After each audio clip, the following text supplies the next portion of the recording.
This program has been made possible by the partners and supporters of Mizpah House of Prayer, Nakuru, Kenya. Stay tuned and encounter God in a new way.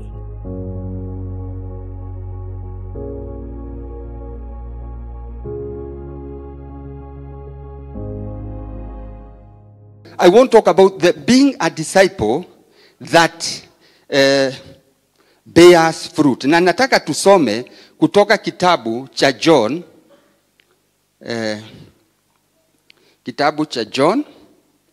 chapter 8, John, Gospel of John, na ni Gospel ya John, chapter 8, verse 30. Hebu tuwekee hapa, if it is possible. Tusome. As he spake these words, many believed on him. Ni Yesu alikuwa anaongea. Then Jesus said to those Jews which believed on him, if you continue in my word, then are ye my disciples indeed. Tuendelee. And ye shall know the truth, and the truth shall make you free. Bwana asifiwe sana. Yesu alikuwa anaongea na Wayahudi ambao walikuwa wameamini. Not non-believers. Kama vile tulikuwa conference, most of us are believers. Na Biblia inasema, hebu rudi hapo nyuma, that and he spake these words, many believed on him, that one. Then Jesus said to those Jews which believed on him. Hawa si kafiri, Wayahudi waliamini Yesu. If you continue in my word, then you are my disciples indeed. So it is not about hearing, it's continuing in the word. Na utakapo endelea kwa neno langu, Yesu anasema, ndio unakuwa, I don't know, a disciple anaitwa aje? Mfuasi. Ndio utakuwa mfuasi wangu wa hakika. Indeed, kwa matendo. Anafu inaendelea hapo 32, anasema, and you will know the truth, and the truth shall make you free. Thank you for hearing all those words in the conference. If you do not continue in it, in hearing it, in meditating it, you will not know the truth, and you will never be free. Bwana asifiwe sana. Unajua, Yesu alikuwa anaambia Wayahudi wanamuamini. Hakuwa anaongelesha kafiri, akawaambia, na mkiendelea na neno langu, ndio mtajua ukweli, na ukweli itawaweka huru. You don't get free by hearing once. You get free by continuing in the word. I mean, people are excited in conferences. Mimi hata nilikuwa naona watu wanaruka juu. Nasema thank you, but wait a minute. I want to know how much you will continue in what you are told. Mwingine anatoka anasema, hiyo ilikuwa ya conference. It is Yesu aliwaambia Wayahudi, mkiendelea na neno langu, basi ndio mtajua ukweli, na ukweli utawaweka huru. Ni mambo ngapi tumeambiwa hapa na apostle? If you are practicing even half of it, you would be different. You would have had deliverance. Ungekuwa umejua ukweli, because ukweli, haujuagi ukweli mara moja. Unajuaga ukweli kwa kuendelea hiyo. Ukiambiwa utithe, na watu wengi hapa, we are culprits. We are guilty as charged. Unajua watu wengi, they tithe, ile tunaitaga, ile scattered. I don't know how to put the word. Unatithe mwezi, unaruka 4, unatithe ya 5, unaangalia unaona kama ikanisa inataka pesa, unairudishia ingine, But if you continue, if you are consistent, then mambo yako ya finance, you'll be set free. If you continue, you will know the truth, and the truth will set you free. It's not just hearing. Bwana asifiwe sana. And we will become his disciples indeed. Unajua deed ni kitendo. You'll be his disciple indeed. Okay, najua ingine inasemaga ni kabisa. Lakini pia ni in the deed of it, in doing it. It's good to know that people mostly they look at the fruit. You can tell people a lot of things. Unaweza ambia watu mambo mingi, lakini watu hata Yesu alisema, if you abide in me. Si ndio alisema John 15, you shall bear fruit. You abide. Na to abide is a process. It is not an event. Ni kitu utaendelea. Sasa hata mimi ninajiombea nikiwa moja wenu, that I am praying God to help me, kama vile tulifundishwa, that the Holy Spirit will bless us, will help us at least to abide, to continue. Na mimi nakuuliza, hata usichukue mambo yote. Can you maybe say, nitachukua mambo 3 tu and I will follow it, na niifanye. Nione what will come of it at the end of the day. Bwana asifiwe sana. Ni vizuri sana kujifundisha, kufuatilia what you are told. Ni vizuri sana. Unajua, Biblia inasema kuna mwizi alisulubishwa na Yesu katika kitabu cha Luke 23. Hebu enda hapo Luke 23 verse 39. Luke 23 verse 39. Inasema hivi, and one of the malefactors which were hanged railed on him, saying, if thou be Christ, save thyself and us. Hebu enda hiyo ingine. But the other answering rebuked him, saying, does not thou fear God, seeing thou art in the same condemnation? 41. And we indeed justly, for we receive the due of our deeds. But this man had done nothing amiss. 42. And he said unto Jesus, Lord, remember me when thou comest into thy kingdom. And 43. And Jesus said unto him, verily, truly I say unto you, today you shall be with me in paradise. Hani wezi wawili walisulubishwa na Yesu, mnajua hiyo hadithi. Moja akakuwa ana make fun ya Yesu, anamuuliza wewe hata wewe jitoe. Huyo mwingine akasema mimi, akaambia huyo mwingine, sisi tumefanya makosa, huyu hana hatia. Na huyo ambaye alikuwa anasema hivyo akaambia Yesu, ukifika nikumbuke. Na Yesu akamwambia, leo tutakuwa na wewe paradise. Now look at this. Huyo mwizi wa pili, huyo alienda na Yesu paradise because Yesu hakucheza na maneno. Huyo mwizi hakuwa na time ya kuwa disciple ati mkubwa, lakini in the space yeye alipata, at least he did what he could. Bwana asifiwe sana. Lakini sisi hatuko kwa msalaba, sisi tuko hapa. So sisi we have time to continue. Bwana asifiwe sana. My point is, how much are you willing to pay so that you can continue to in the word of God until you become free? You know, you go to purpose. You should ask yourself, what will I do, you know, that will make a difference in my life? Kwa sababu, hata mimi ninajiambia, nimechoka, unasikia sermon. Unajua kanisa, problem na church, all over the world, ni ati hakunaga ile tunaitaka measurement and evaluation. Unajua in the secular world, I'm a teacher, so I know, kuna exams. Sasa sisi tunakuambia, wewe soma tu, tutakutana baada ya miaka 4. Wewe cheza tu, tutakujua tu. Bwana asifiwe. Na msinyamaze, hapa hakuna mtihani. Hiyo ni ya dunia na hainaga mchezo. Dunia hainaga ati kona. Kuna a student kwetu alienda akafanya KCSE akaanguka, akakuja akasema ilimakiwa vibaya. Nikamwambia, wacha nikwambie, there was a time I used to mark. Na siku hizi kuna maki yako na kitu inaitwa conveyor. Ikiwa karatasi ina maswali 27, mnakaa chini watu 27 kwa meza. Huyu ana mark 1, anapea huyu mwingine 2, 3, wana mark number 4. Ikimalizia pale, wale wanahesabu, inafinywa kwa laptop, inaenda Jogoo House. Nikamuuliza watu 28. Wote walikudharau. Unajua, dunia hauletagi mchezo. Hakuna kitu kama, hata angekuwa mmoja ungesema ni mlevi. Lakini, okay, I'm just telling you in case you are there, please. Ukipewa results, usiwahi sema hivyo. Tutakuangalia tujue wewe kichwa yako si mzuri. So what I'm saying, the world has a way to measure. So naye pia the same world, hata ikiwa haifanyi mtihani kama hiyo, kuna vile inakuangaliaga inauliza, we want to see the fruit. You can talk, you talk, you talk. Hati vile umependa Mispa, vile wewe hii kanisa inakubariki, lakini tunajua these are just words. Bwana asifiwe sana.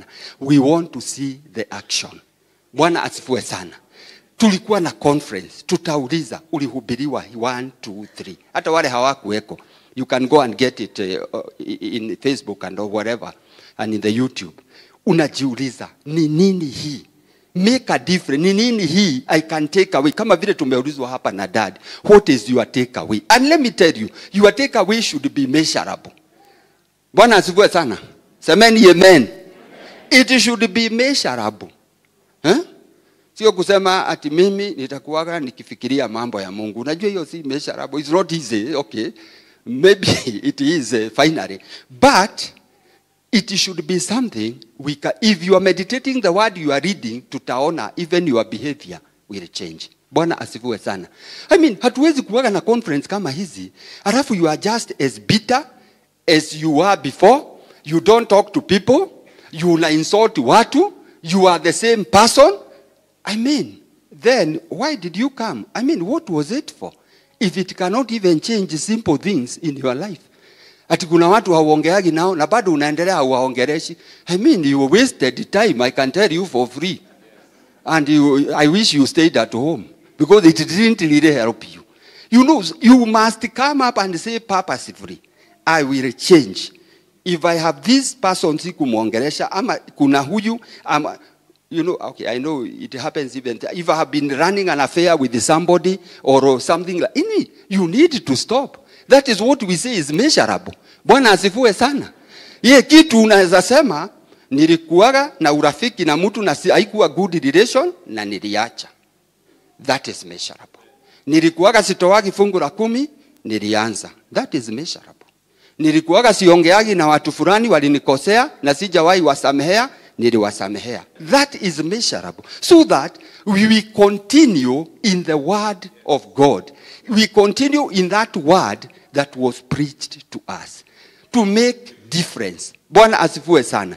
Isikuage tu, tunagojea tu ati another one ikuje, ati tena, tuanze tena kuipanga, tuipange, and nothing is doing. Matthew 28, the book go there, verse 19, the Great Commission.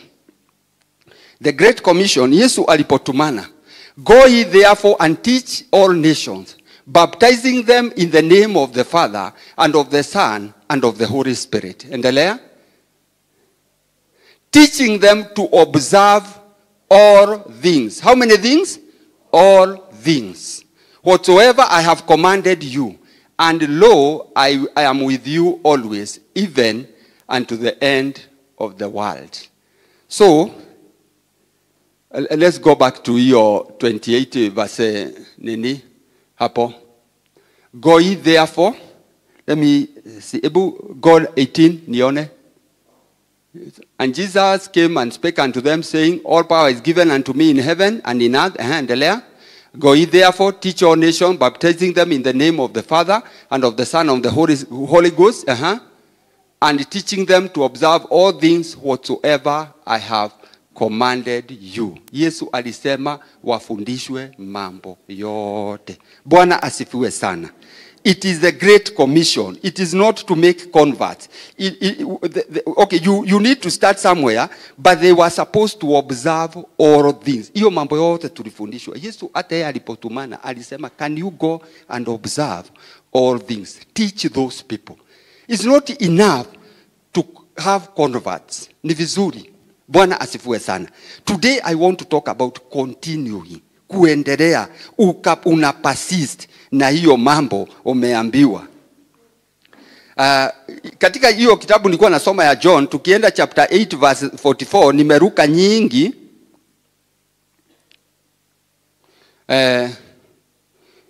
John chapter 8 verse 44.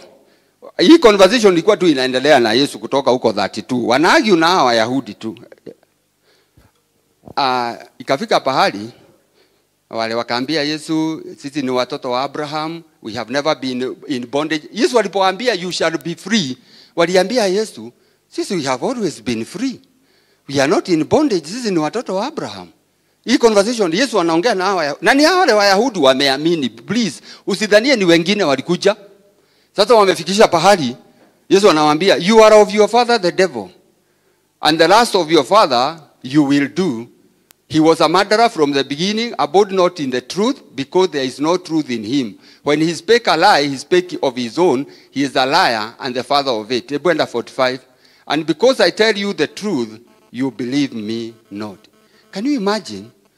Na by the way, hii conversation wacheni niwaambie, ilianza pahali Yesu aliletewa mama ambaye alikuwa ameshikwa kwa usherati. Akaletewa. Si kuna watu walishika mama wakasema wamemshika kwa act. Wakaletea Yesu. Wakasema Musa anasema mtu kama huyu anatakaga apigwe mawe. Hata kuna swali mimi najiulizaga. Kwani Yesu ndiye alikuwa na mawe? Si wangekuwa wamempiga huko if they were really serious. Because Jesus was not a custodian of stones. So if that's what Moses said, you should have done it. Mimi okay, tuachane na hiyo maneno. Sasa wakaambia Yesu, wewe unasema nini? So they ought to have done it. Okay, haisuru. Yesu akasema, ikiwa wewe haujaifanya dhambi, rusha mawe ya kwanza. Conversation ilianza hapo.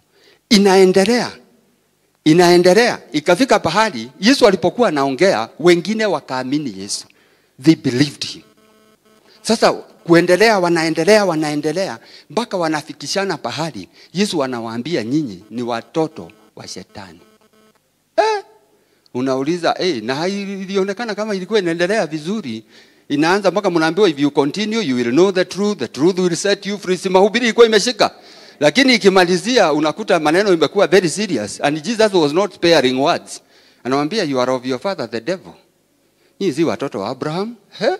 So you know, it was a tough talk, I can say that, but I want to say this. To continue is not a mental assent. Si kukubali tu na kichwa. Unasema mimi ile mambo yote ilihubiriwa na Apostle Jesse na Apostle wale wengine walikuweko, mimi nimeamini. No. It is, can you deliberately pursue, can you make a follow up? Can you say, mimi I will do this. Biblia inasemaga kitabu cha James chapter 2 verse 19, you believe there is one God, even the devil believes and trembles. Kuamini ni rahisi. Hata mimi ile mambo iliambiwa kwa tent niliamini. Biblia inasema you believe that there is one God, thou does well. In fact, this is sarcasm. Mimi naona ilikuwa very sarcastic. The devils also believe. Kwanza shetani, wacha wewe unaamini. Yeye hata anatetemekaga. At least he goes beyond you. If you only believe, he trembles.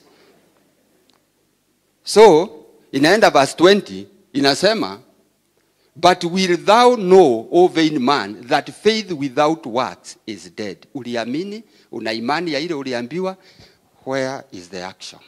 Bwana asifiwe sana. Na hiyo ndio tunaita continuing. Matendo iko wapi? Hiyo ndio tunajichallenge siku ya leo. There must be a corresponding action in what you believe. Bwana asifiwe sana. Leo tukisema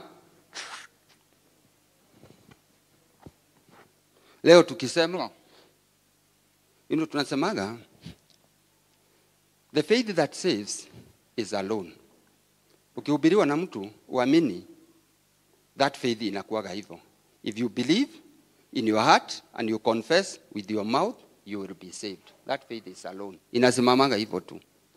Lakini saving faith is not alone.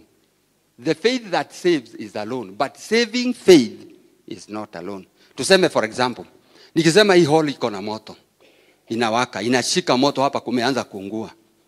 Na wewe useme nimeamini na ukae hapo. Si utachomeka? Lazima tuone matendo. Ikiwa umeamini, nimesema kuna moto na inawaka na ni ukweli. Saving faith inamaanisha it must have a corresponding action. Lazima tukuone kwa mlango ukikimbia. Ikiwa umeniamini. Bwana asifiwe sana. So it is not enough to say you believe. It is enough to follow up with an action. Bwana asifiwe sana. Na ninasema hivi because I can tell you from where I am standing, I am also guilty and I need a revival. Bwana asifiwe sana. You don't need to be saved and stuck. Unajua most people are just saved and stuck. Niliokoka hata ilikuwa kwa ushuhuda ya zamani kanisa tulisoma. Mimi niliokoka 1970. Yesu ni mwema.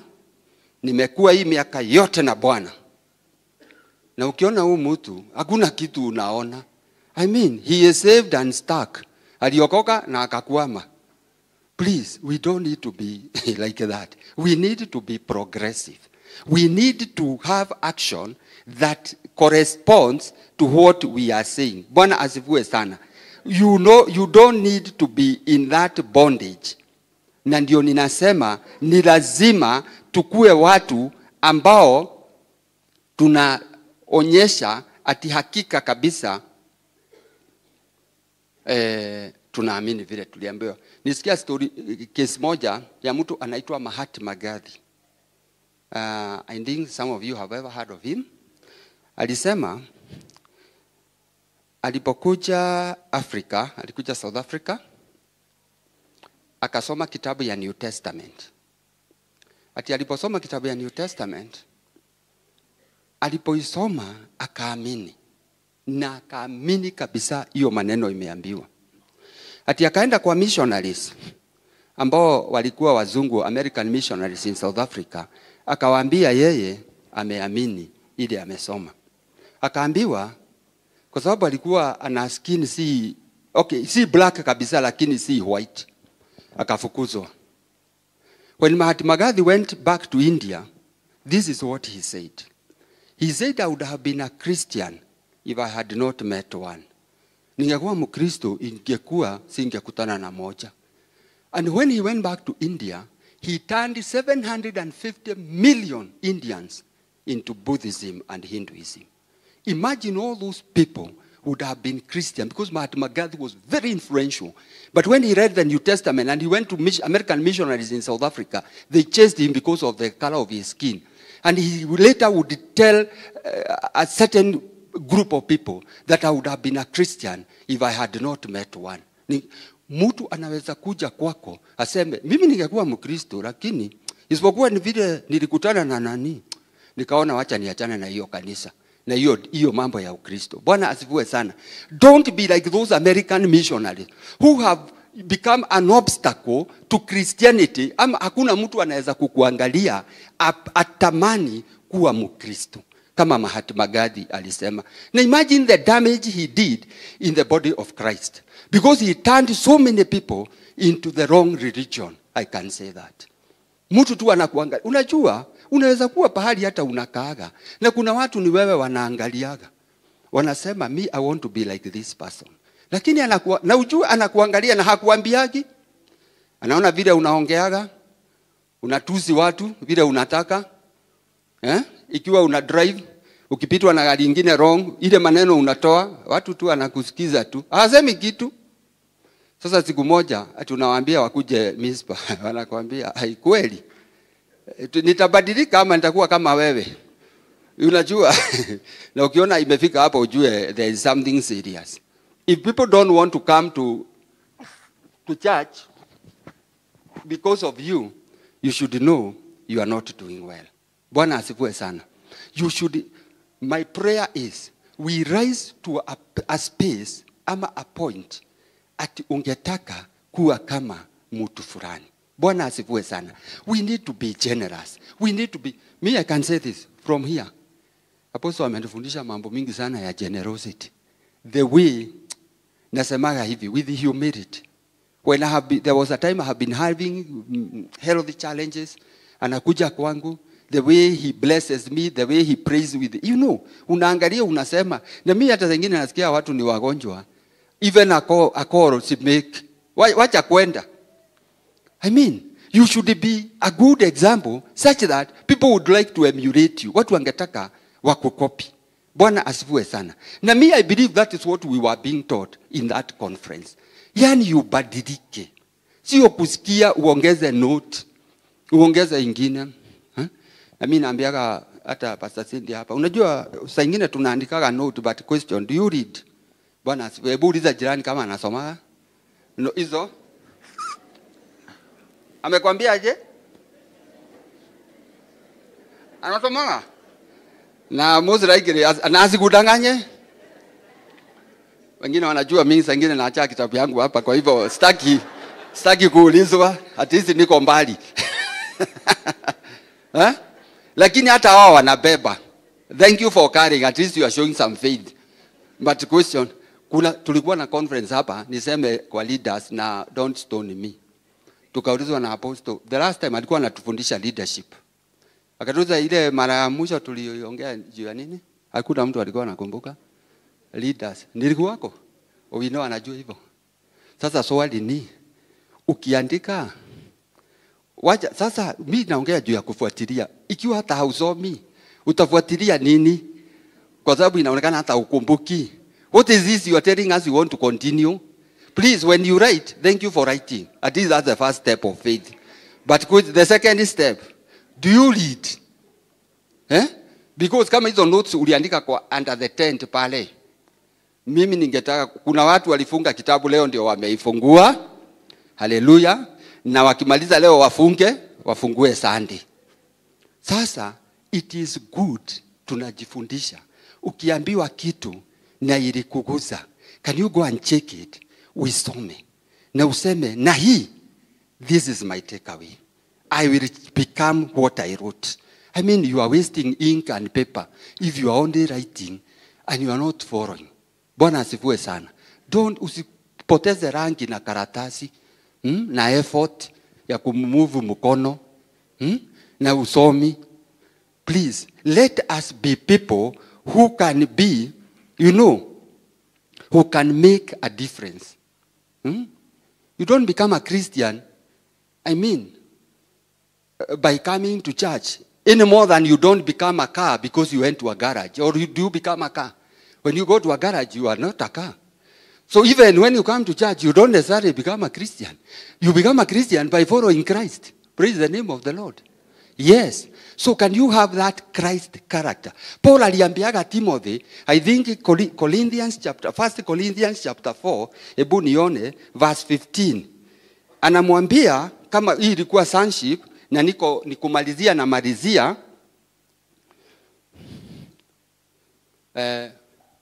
you have 10,000 instructors in Christ, yet have ye not many fathers, for in Christ Jesus I have begotten you through the gospel. Tuendelee. Wherefore I beseech you, be ye followers of me, that is Paul speaking, for this cause have I sent unto you Timotheus, who is my beloved son, and faithful in the Lord, who shall bring you into remembrance of my ways, which be in Christ, as I teach everywhere in every church. Paul alikuwa anaambia hii kanisa ya Corinth, muko na walimu 10,000, lakini hamuna mababa wengi. Fathers are few. Lakini akawaambia, then Paul told these people that munifuate mimi kama vile ninafuata Kristo. Bwana asifiwe sana. Paul was bold enough to tell this church in Corinth to follow him.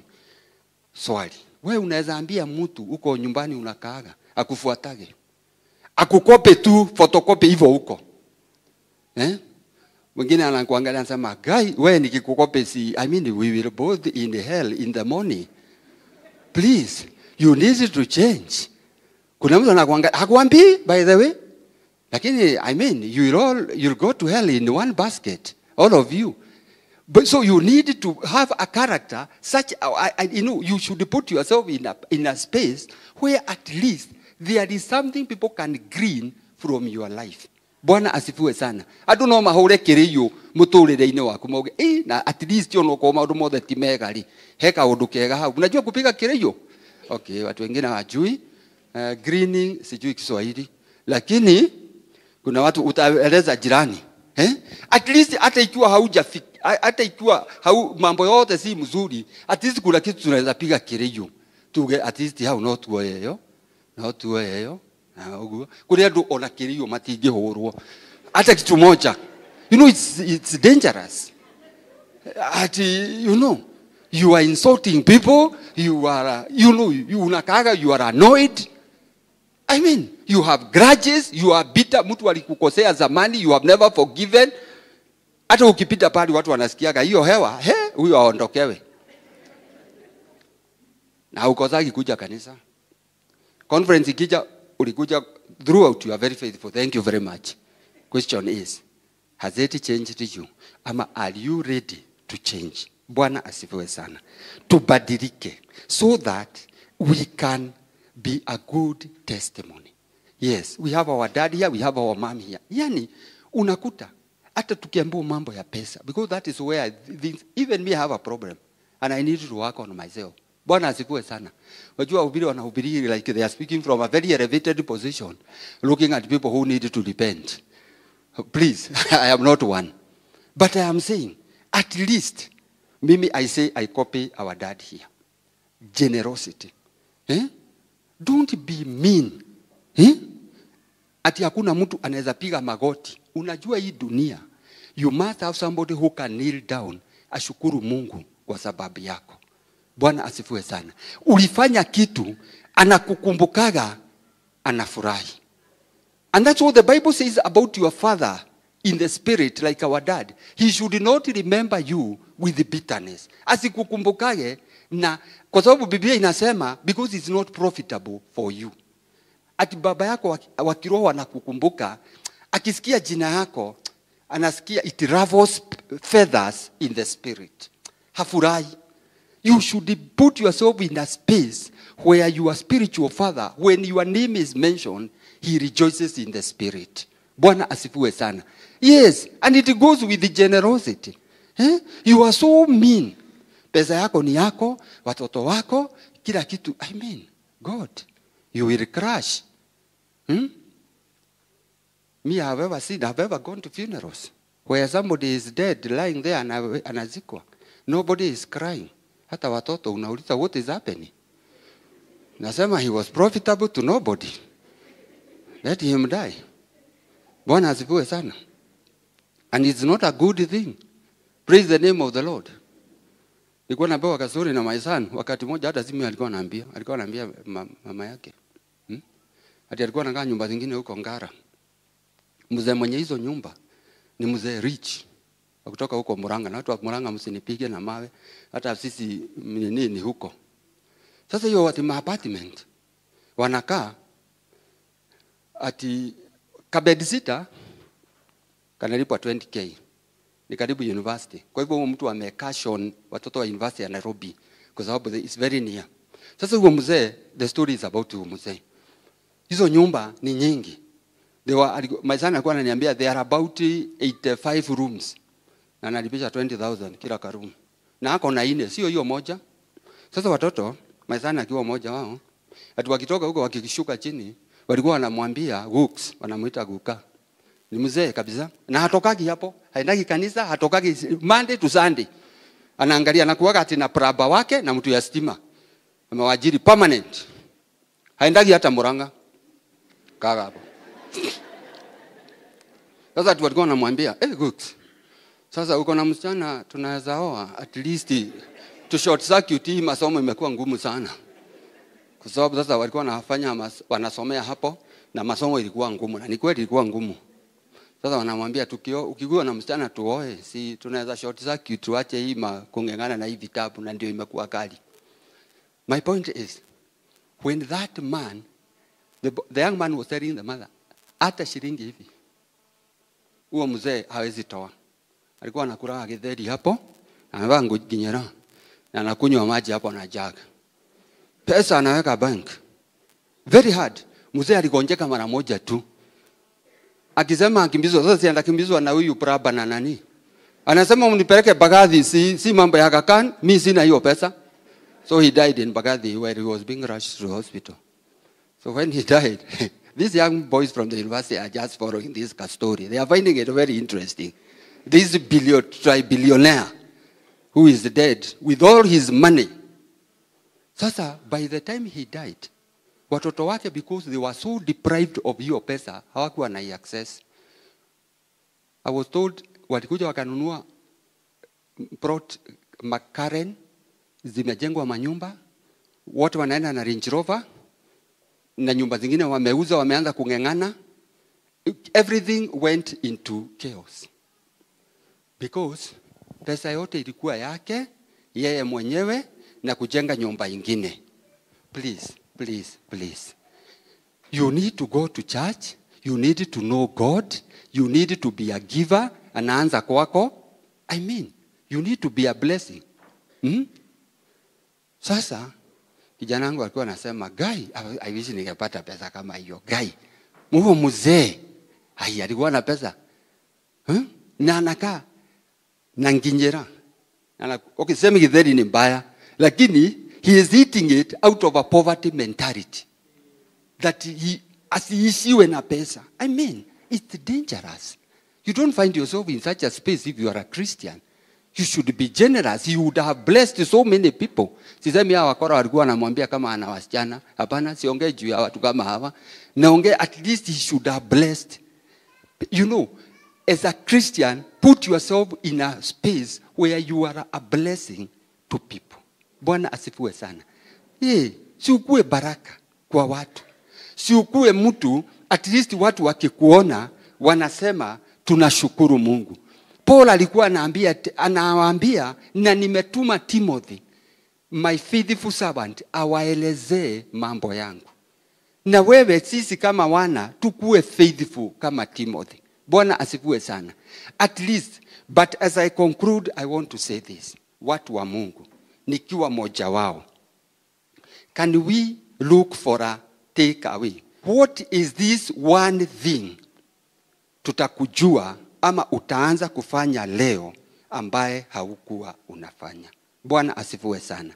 What is this one thing utaambia Mungu, hata nisifanye yote, lakini nini hii moja ambaye sikuwa ninafanya nitafanya, ama nilikuwa ninafanya na si mzuri nitaacha kufanya, na ikuwe measurable, tujuage na huyu mtu alikuwaga hivi na sasa ako hivi. And let me tell you, when you continue, you will bear fruit. Bwana asifiwe sana.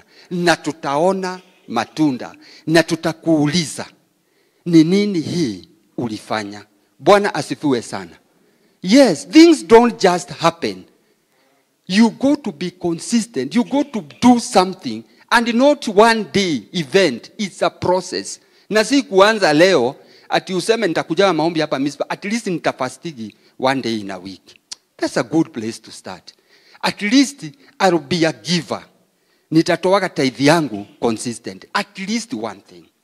Utasema na hii nitafanyaga hivi. Nitakuwa baraka. Na let me tell you. 1, 2, 3, tukicombine hiyo force inaitagwa na apostle synergy. We shall go to a level. My point is this. We need to change. Sindio? We need to change. Yes. Na mtu akubali ati we are wanting. Na wacha nikwambie, mtu hajichukuagi juu. Unasemaga, Paul alikuwa anasema, sitasoma hapo, ati among all the apostles, Paul akasema, I am the least. Alisema ama hakusema? Alipokuwa anaanza huduma. Alipoendelea, akasema among all the saints, Paul akasema, I am the least. Saints ni watu kama sisi tuko hapa. Akasema, I am the least. Mimi ndiye niko chini sana. Sasa hiyo alikuwa ameendelea na huduma. Every time Paul was seeing himself smaller and smaller. You know, you should not have a very elevated spirit ya kiburi. Alipoanza ministry alisema, among all the apostles, watu wa juu, mimi ndio mdogo, niko chini sana kwa wote. Akasema kwa wote the saints, alipokuwa ameendelea na huduma, akasema ni mimi niko chini. Akimalizia huduma, when he was about to die, akiandikia Timothy, akaambia Timothy, among all the sinners, I am a chief sinner. You ask yourself, Apostle Paul is saying he is a chief sinner. Kwa wenye dhambi wale walisamehewa, yeye ndiye alikuwa mwenye dhambi mkuu. Look at that man. As he progressed in the ministry, he was seeing himself smaller and smaller. You know, that should be our attitude. Sio ati nikikuja hapa mimi ndiye elder. You know, kuna kitu ananiita na mkatazaga. You know, ati mimi ndiye elder wa kanisa. Please, guy, show me mercy, guy. Si uache kujiinua. Ikiwa Apostle Paul anaenda akisema, akianza akasema kwa maaposto mimi ndiye chini, akasema kwa wateule wa Mungu niko chini kabisa, kwa wenye dhambi wale wote walisamehewa, mimi ndiye nilikuwa mwenye dhambi mkuu. I mean, that is a good attitude of humility. Bwana asifiwe sana. Bwana awabariki, and nitaita apostle atuongoze kwa maombi, and let us change. Next meeting we should be different. Bwana awabariki sana. Karibu sana apostle.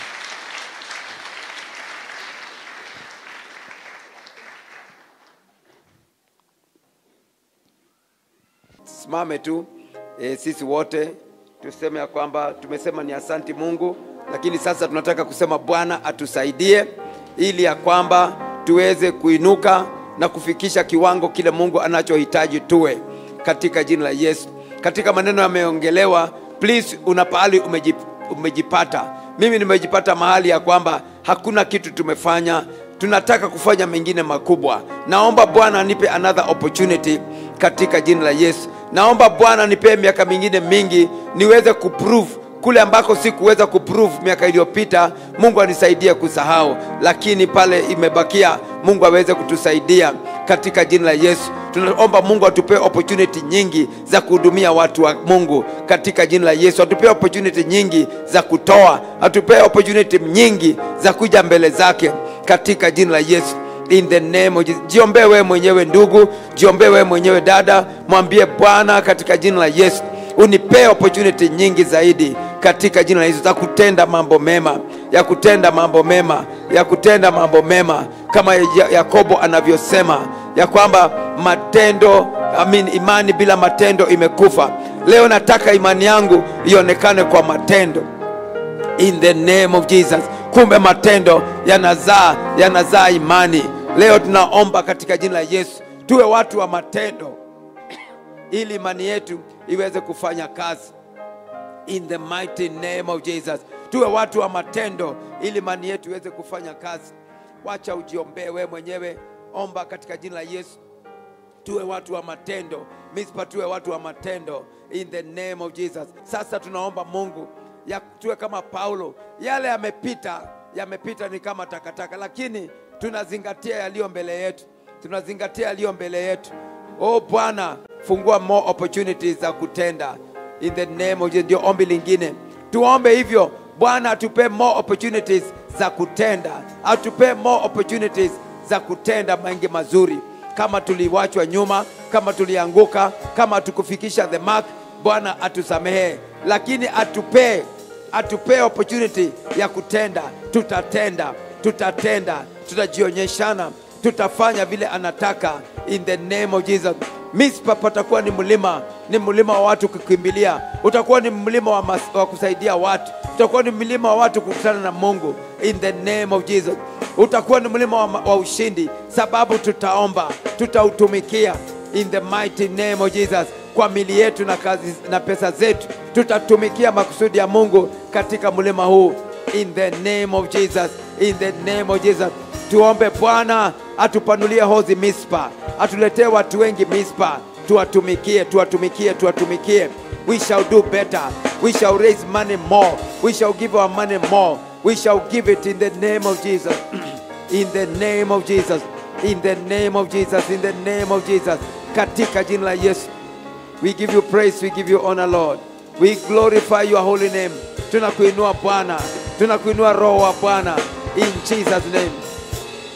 Inua tu mkono wako in the name of Jesus. Sema nyuma yangu, Mwenyezi Mungu, kama si kutenda kufikisha kiwango kile ulichonikusudia, naomba msamaha.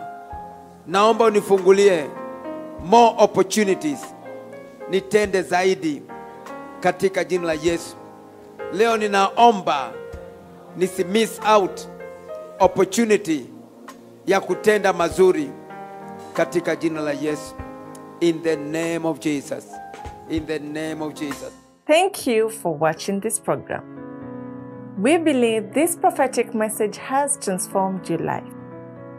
Let us know what the Lord has done for you so we can give thanks together with you today. We would also love to pray with you. Share your prayer request with us via SMS or WhatsApp on 0799 200 100. If you'd like to partner with us, please reach out to the numbers on your screen.